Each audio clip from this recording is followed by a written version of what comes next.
Apa lagi? Balak nyanyi di tangan. Naik.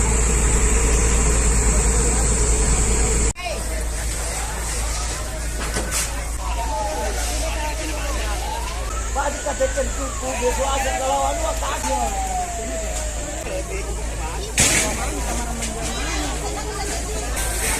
Oh.